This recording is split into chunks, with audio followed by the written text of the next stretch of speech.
People say that Citizens United was one of the worst things that the court has ever done. Well, what I'm heartened by Even though you were the I was not. I was on the court. Oh, I was not on the. So if you blink, you might have missed it. But Joy Behar, one of the hosts of The View here, just made like a huge mistake.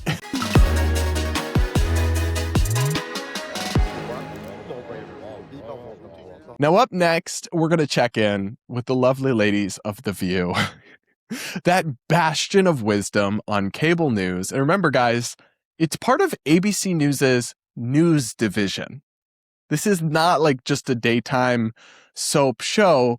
It is ostensibly news, and these people are paid millions of dollars as political analysts, and yet they know absolutely nothing.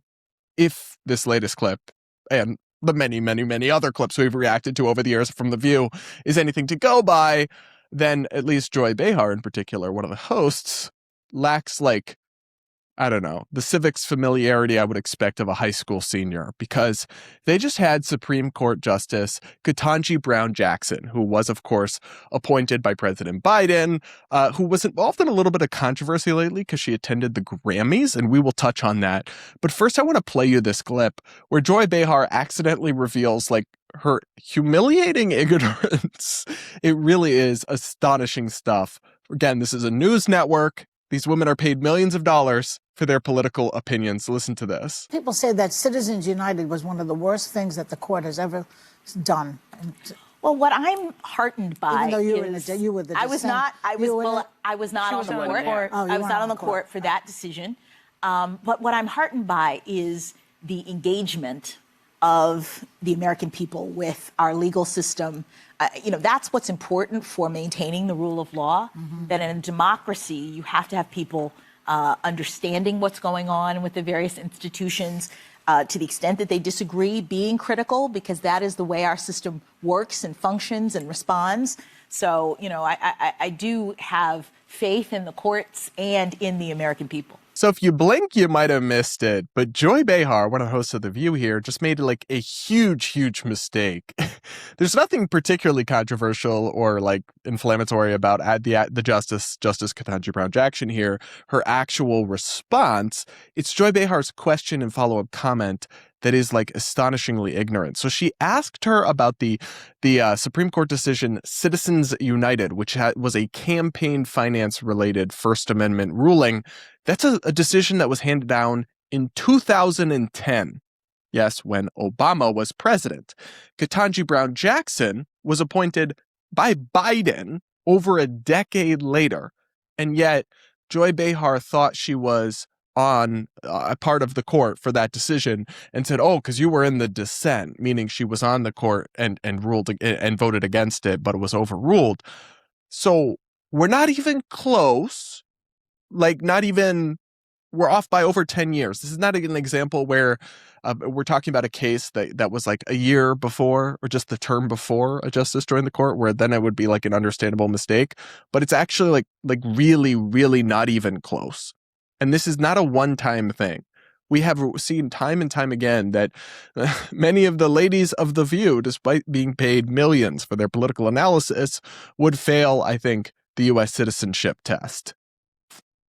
And that makes me sad. It kind of pains my soul that people get this because, for example, Ketanji Brown Jackson, whatever you think of her, and I'm pretty critical of the way she was selected, as it was essentially done openly through DEI. Like, Biden said, I will only appoint a black woman. And I really find that to be both insulting to the actual candidate who was eventually selected and obviously divisive and discriminatory. But whatever you think of her, she's obviously, a very intelligent person. She's obviously a very influential person.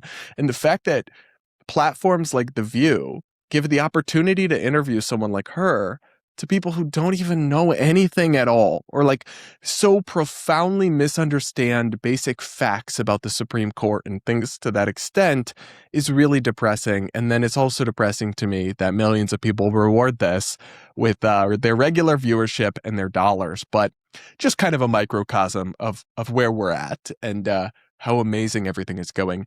Now, I think this is interesting I want to talk about this as well. They did ask Ketanji Brown Jackson about the controversy where she attended the Grammys, and which does definitely breach, I think, some expectations of impartiality or neutrality you would typically expect from a Supreme Court justice. In reality, we all know they're low-key ideological. We all know they're low-key somewhat partisan. I think they're actually much less partisan than all the other branches of government by far, but they're not totally apolitical, neutral arbiters of justice either. Obviously, but still that seems to be a breach, and people did call it out. But here is that clip of them asking her about this. Listen. You know, some Republicans have criticized the fact that you were even there, given the sort of hot potato political thing that with Bad Bunny, et cetera. They didn't think you should be there. In fact, Senator Blackburn, Marsha Blackburn, has called for an investigation into your impartiality. So, you have any response to that? Well, I mean, when you are in public life, criticism, you know, is part of the job. Yes. I'm sure all of you have faced it. No, we don't get anything. You know, and another part of the job, actually, my job, is public outreach and education. When the justices are on recess, which is what we are doing right now, we really have an opportunity to go out into the community in various different ways. I was actually in LA because of a moot court that I was doing at around the same time. And it's just so happened that I got nominated for this Grammy. And I was already going to be there. And I thought this is a great opportunity to highlight my work in this way and to see what's happening at the Grammys. And you were nominated. Let's not forget the fact that you were nominated. Yes. You know, and had no way of knowing what anyone's speech was going to be. That's right. I would say Ms. Blackburn is snowflakian. It's her new word. But just So my thoughts on this controversy are slightly nuanced, because I actually don't have an issue with Justice Jackson attending the Grammys, given that I guess you could question the wisdom of it. Maybe you should stay home. Maybe you should avoid the spotlight. But I mean, her book was nominated for something. I don't think it's the craziest, most outlandish thing that she would attend.